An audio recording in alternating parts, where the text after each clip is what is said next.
a week ago, I really had no idea who Charlie Kirk was. Sure, I'd seen some YouTube shorts of a guy sitting with a microphone, often being harangued by quite deranged looking people. It was good content, but I didn't really know who he was. I didn't know why he was sat there.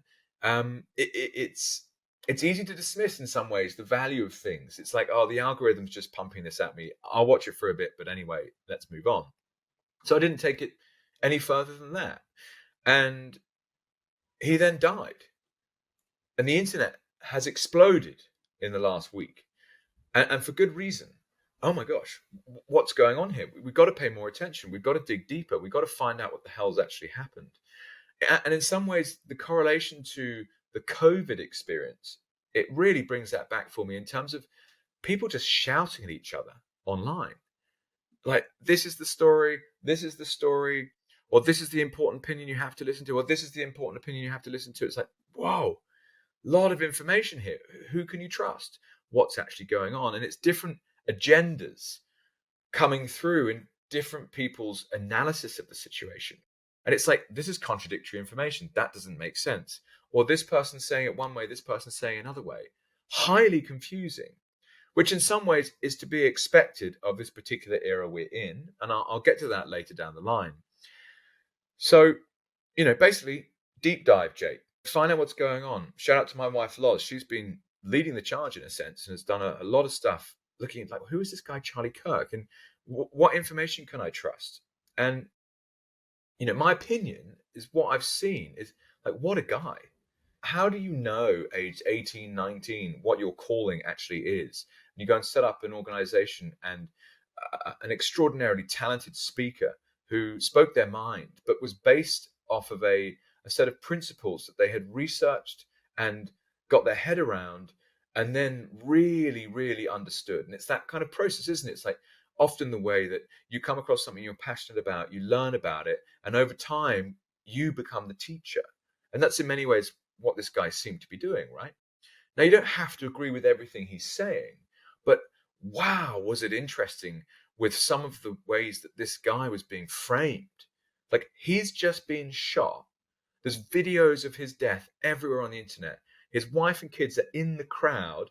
He is at a peaceful debate on a university campus in the States. Like, what the hell? Now, the ones that really got me, again, this is to the young dads out there, like gents, this is serious. And you see the videos of him like hugging his kids and then running across, like, the Fox News studio to their dad. Like, that gets right in the chest straight away. Like, those kids will not have this man in their life forever. What? Why? Who is going to do that? What is the cost of this? Now, when you watch these clips of Charlie, it's like, as I already said, a talented public speaker, but his views, you don't have to agree with them all. But he's clearly willing to meet people where they're at, right? He's literally sat physically at a university campus, willing to talk to anyone about anything, and has a response, of course.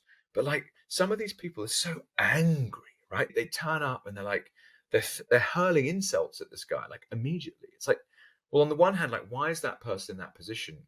And what's actually going on? Like, some of the clips I've looked at. So, like I started this podcast with, he's a racist.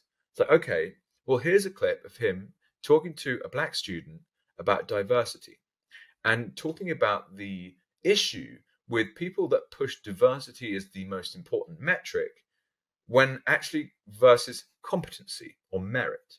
And he uses the example. It's like, well, what is the ratio of black players in the NBA right now? And this guy looked like a student athlete, right? He's like, it's about 70%. Okay. Why? Well, because they're the best. Okay. And is that the same with the NFL? Well, yeah, majority black players. Okay.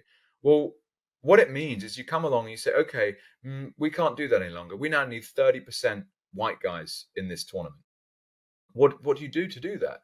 Well, of course, you remove the best players and you input people who aren't as competent. They're not there on merit. And what's so interesting is that the students that he's talking to clearly stand there and they start thinking that through. And like, no, that doesn't make sense. You want to have the highest quality tournament you can. He's like, yeah, exactly. And that's why diversity is dangerous. Or then it's like, oh, he's homophobic.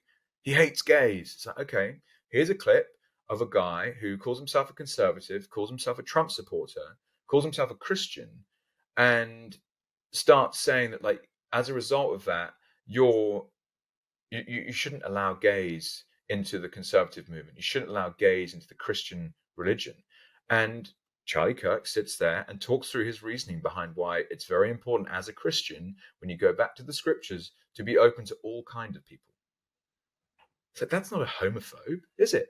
And he talks about some of the people that he's helped from a political perspective that are also gay. He's like, so hang on. So, and he lists off a bunch of gay men who are large donors to the Republican Party or involved politically themselves. Should they not be allowed as part of this political movement? And this guy's just stood there like, It's like, of course they're allowed. Like, how ridiculous. And then guns. Oh, Charlie Kirk, he loved guns. It's like, yeah, okay, well, have you heard him explain why? And again, found a clip where he is very, very eloquent and based in his view. It's like, guns are important in order to stem the tide of a tyrannical government. And it comes at a cost. But from his perspective, that cost is worth it. And he uses an example of how, 50,000 people die on the roads every year. What are we going to do? Just get rid of cars? No, of course we're not. The cost of liberty, in some ways, is to avoid tyrannical government. And I must say, I personally, my opinions on the gun rules have changed so much in the last 5 years, because I saw what happened to Melbourne when there was a police state. For a few weeks, they had rules in place where they wouldn't let you go a certain distance. They wouldn't let you go into certain buildings unless you did what they asked you to do, which was to take an unknown medication. And there were police everywhere. And I had very close family members and friends who were arrested on the streets of Melbourne for being at protests. Insane stuff. It was done. Would that have been possible had the population of Australia been armed? Absolutely not. Of course it wouldn't. So it comes at a cost. Now, it goes without saying, like, any child that gets gunned down by a gunman in a school or any scenario like that, it's an absolute tragedy. But this is an ethical discussion, and again, he's very eloquent about it. He's not spewing hate from what I have seen. And then another great scenario of, like, him talking about the difference between empathy and sympathy. And this quote being thrown around, it's like, Charlie Kirk has no empathy. But they've taken the first half of his statement, but not the second half, where he talks about why he believes sympathy is a better word. And so, was he a bigot? Well, in some ways, what's so confusing about this is all of these words get thrown around like, oh my God, this is terrible. You shouldn't be a bigot. Well, what the fuck is a bigot? And so I looked this up. It's like, okay, a person who is obstinately or intolerantly devoted to his own opinions and prejudices. Okay, well, that doesn't sound too bad. If you have your opinion, you stick to them. Especially one who regards or treats the members of a group, such as racial or ethnic group, with hatred and intolerance.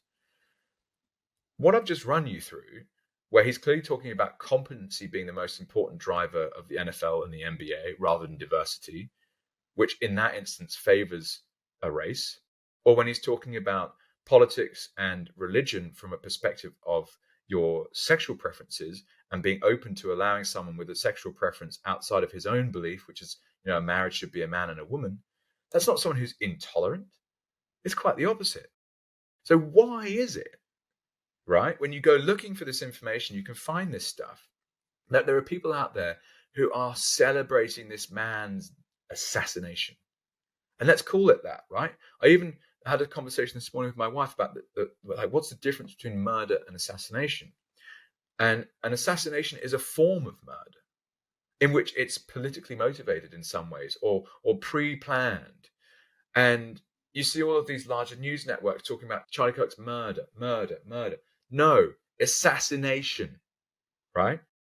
Now, big question is, who did it and why?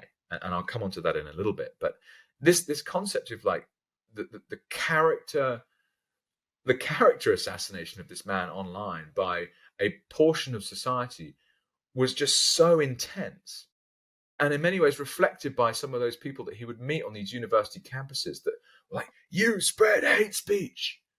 So, okay, but, like, here are a series of examples in a calm and collected and peaceful manner where that's not true. Hang on a second. What on earth can be going on here? where you've clearly got two different groups of people with what I appear to have, like, if everyone watched those videos, how do they come to that extreme view of him being a hate speech advocate? Like, of him inciting death, inciting violence? Like, that's it's not what I saw. Being homophobic or being a racist, like, that is not what I've seen.